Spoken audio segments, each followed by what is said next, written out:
opponents are still fighting it in Congress and in the courts. More than 24 cases are now in the courts challenging the constitutionality of the law.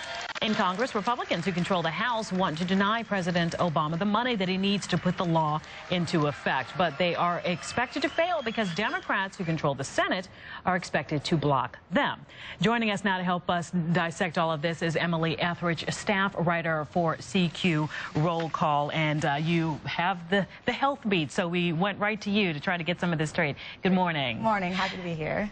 Talk to me about basically what's already in place and how we as a nation seem to be either accepting it or rejecting it so far. Well, it's been very interesting over the past year since the law has been in effect. A lot of the poll numbers on how people feel about the law haven't budged much, despite the fact that Democrats have been promoting it, Republicans have been trying to tear it down. Really, people are still pretty divided on whether they see it as a good thing or a bad thing. That's despite the fact that a lot of the consumer benefits have already rolled out. Things like having insurance companies not be able to deny children coverage because of a pre-existing condition, free wellness visits for Medicare beneficiaries, things like that haven't really moved the poll numbers one way or the other. Right. It's almost like, you know, this is happening, but if your coverage, if you were covered, maybe just hasn't changed a lot so far. It seems to still be kind of flying under the radar for people who were insured. Am I correct in that assessment? That's exactly right. Okay. Most people get coverage through their employers, through Medicare.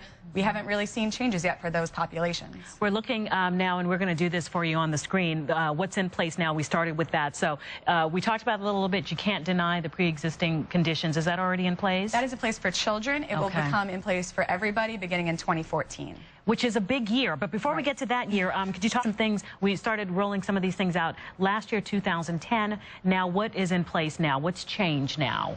It's been a lot of these, what the Democrats call the Consumer's Bill of Rights, things to try to help people get better coverage through their insurance, things like the free, out-of-pocket costs for preventive care, things that they will hope will help you get treatment earlier, and that will save health care costs in the long run.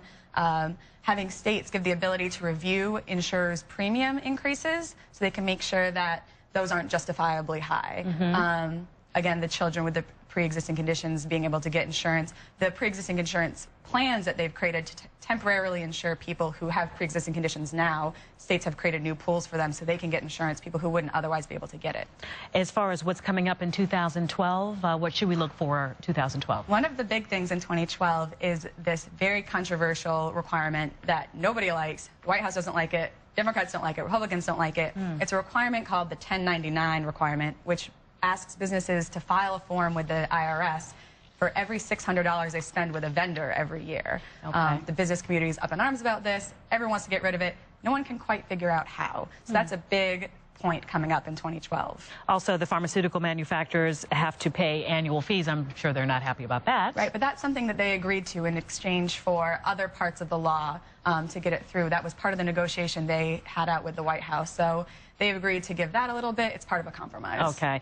Looking forward now, and Emily, I hate to do this to you, but we need to know year by year, 2013, what's the big things that we can expect? Well, it's interesting. Between 2012 and 2013, it's more of a slow build. A lot of the changes will be more to the Medicare program, but it's small things. It's demonstration programs, it's some state grants for states to try new things, a few changes to the provider payments, but nothing really big from now until 2014. So let's talk about it. We got in 2014. 2014 is when the centerpiece of the law takes place. That's when you're going to get the creation of the state-based exchanges for people to buy insurance. That's when the Medicaid rolls are going to be greatly expanded, and that is when the requirement that most people either get health insurance or pay a tax. That is what the main sticking point is. Now, so these lawsuits that we're seeing now, and even the possibility of it going all the way to the Supreme Court, they're trying to do this in advance of that magic 2014. Exactly, and we do expect to see this legal challenge get to the Supreme Court probably in 2012, possibly 2013. So that would happen before these big things take place. All right, we're a little bit more armed with what we need to know as far as going forward with this healthcare bill. We appreciate it. Emily Ethridge covers the health beat with CQ Roll Call. We appreciate you being here with us today. Well, for the very latest on healthcare reform, you can go to our website as well, myfoxdc.com, and click on the Health tab under the News tab. Tony, over to you. All right, Allison, thank you very much. Coming up on 7:40 now, 39 degrees. Odds are you spend